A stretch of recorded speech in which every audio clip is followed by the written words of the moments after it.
ఈరోజు కొంచెం తొందరగా లేచాను. పోలాల అమావాస్య పూజ కదా! సో, పూజ చేసేసి ఇంకా వర్క్ చేసుకుందాము అని.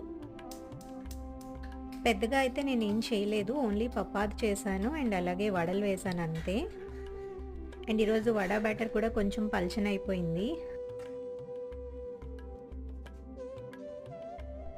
ఇంకా ఫాస్ట్‌గా అన్నీ రెడీ చేస్తున్నాను. నాకు వర్క్ టైం కూడా అవుతున్నది. సో, ఇంకా ఆ వడ బ్యాటర్ పల్చనయిపోయింది కదా! ఎలా వస్తే అలా ఇంకా వడల్లా వేసేసాను. అండ్ తర్వాత మా హస్బెండ్ అయితే పసుపు కొమ్ములు తీసుకొచ్చారు. సో, నాకు స్వీటీకి పసుపు కొమ్ములకి పసుపు రాసేసి దారం కట్టేశాను. మాకిక్కడ కందమొక్క దొరకదు. సో, ఇంక దేవుడి ఫోటోకి, అమ్మవారి ఫోటోకి దండం పెట్టేసుకున్నాను పూజ చేసేసి. సో, నేను చేసినవైతే ఈ రెండే వడ అండ్ పప్పార్తి. ఇలా నా పూజ ఫినిష్ అయింది. వీడియో లైక్ చేయడం మర్చిపోవద్దు.